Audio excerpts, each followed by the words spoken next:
Jus est ars boni y equi. El derecho es el arte de lo bueno y lo equitativo. ¿Qué tal esa para empezar? Con esta frase de Ulpiano, un jurista romano, nos metemos de lleno en un mundo fascinante. Y es que para los romanos, el derecho no era solo un conjunto de reglas frías, no, era un arte.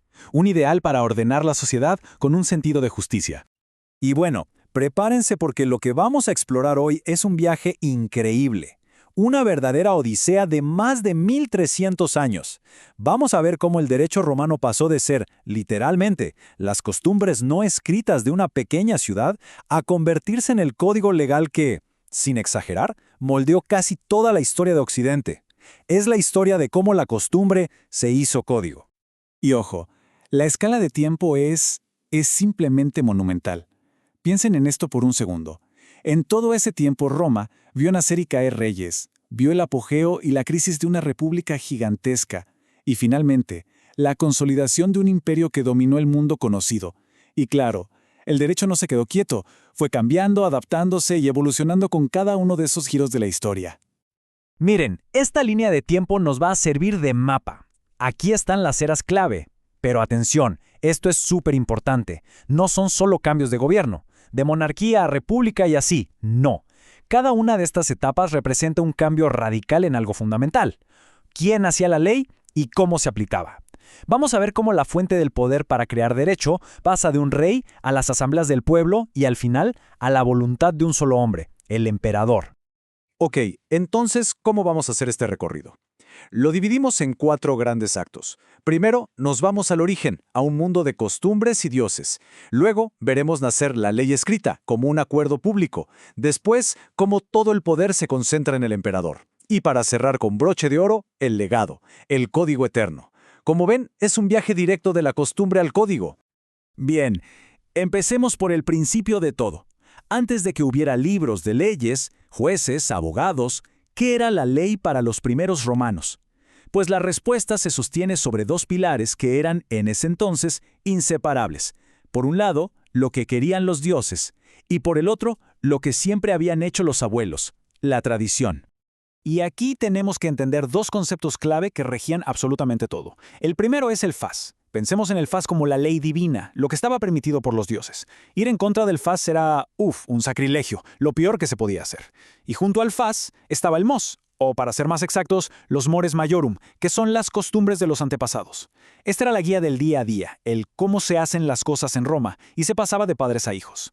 En esta Roma tan temprana, la ley no venía de un gobierno central, porque apenas existía. El orden venía de la sociedad misma, de sus estructuras. Todo, pero todo giraba en torno a la familia, donde el pater familias tenía un poder casi absoluto. Luego estaba la gens, que era como un clan de familias con un ancestro común, y estas a su vez se agrupaban en tribus y curias para temas militares o políticos. Las reglas se aplicaban ahí dentro, en el día a día, nada de una ley abstracta del Estado. Pero, claro, un sistema basado solo en costumbres no podía durar para siempre. Roma creció, y al llegar la República, la sociedad se hizo mucho más compleja y mucho más desigual. De repente, ese orden que se basaba en la tradición empezó a generar problemas, a ser una fuente de conflicto. Era obvio que algo grande tenía que cambiar. Y el motor de ese cambio fue un conflicto social tremendo. Imaginen la escena. Por un lado, los patricios, la élite, que eran los únicos que sabían e interpretaban las leyes, que además eran secretas. Y por el otro, los plebeyos, la gente común, que tenían que obedecer reglas que ni siquiera conocían bien y que no podían discutir. Esto era más que una lucha de poder, Era una lucha por algo que hoy nos parece básico, saber a qué atenerse. Querían que la ley fuera predecible. La exigencia de los plebeyos era en el fondo muy simple, pero a la vez totalmente revolucionaria. Lo que pedían era, saquen la ley de la oscuridad y pónganla donde todos podamos verla. Querían que las reglas del juego estuvieran claras, por escrito, y que no dependieran del humor o del interés de la élite de turno. Este es un punto de inflexión en la historia del derecho, la idea de usar la ley para buscar la equidad. ¿Y cuál fue el resultado de toda esta pelea? Pues nada menos que la famosísima Ley de las 12 tablas. Esto fue un antes y un después.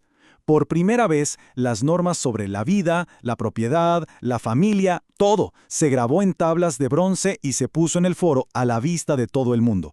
Imaginen el impacto. El derecho dejó de ser un secreto de sacerdotes para convertirse en algo de todos, en un patrimonio público. Aquí nace esa idea fundamental de que nadie, pero nadie está por encima de una ley que todos conocen. Y una vez que la ley se hizo pública, ¡pum!, empezaron a aparecer nuevas formas de crearla. Ya no era solo la costumbre, ahora teníamos la lex, que era la ley votada en las asambleas por todos los ciudadanos, generalmente para cosas importantes del Estado. También estaba el plebiscito, que empezó siendo una norma solo para los plebeyos, pero que con el tiempo se hizo obligatoria para todos y se usaba mucho para temas sociales, como las deudas. Y aquí viene algo crucial, el edicto del pretor.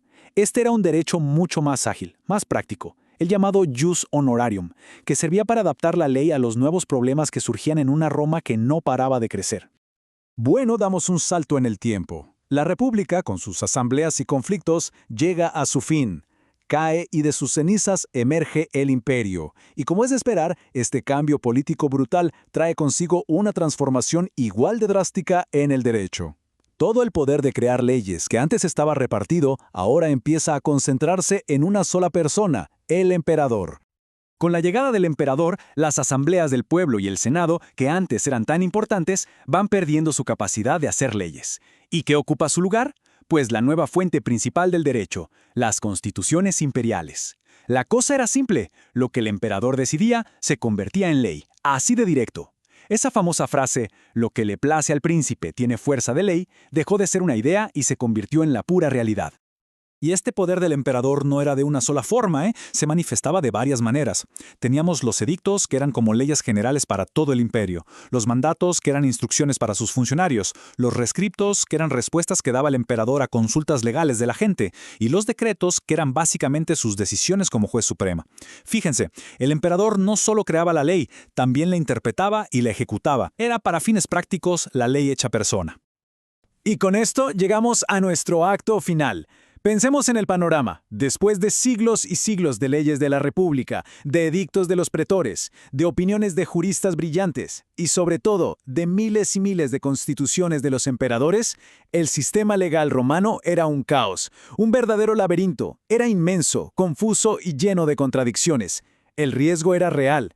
Todo ese genio jurídico podía simplemente perderse, colapsar bajo su propio peso.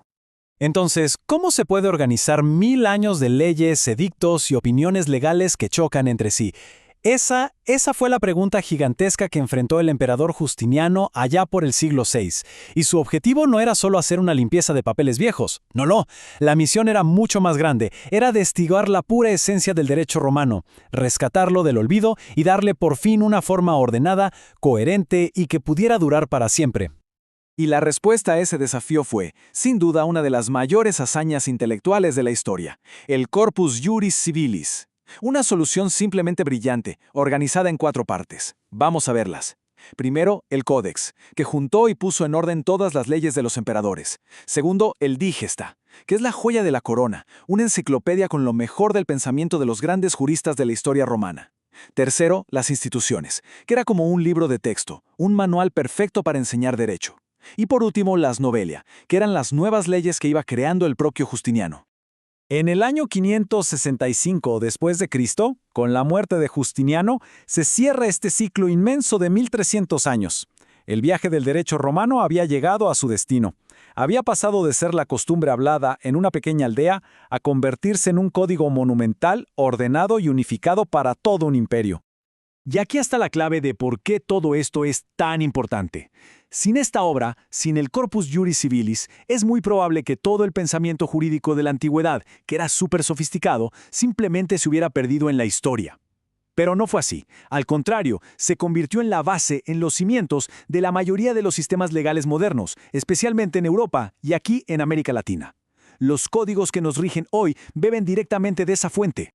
Y todo esto nos deja con una pregunta final flotando en el aire. ¿Qué parte del derecho romano sigue gobernando nuestras vidas hoy? Piensen en conceptos como contrato, propiedad, o incluso en la idea de que la ley debe ser algo público, escrito y racional.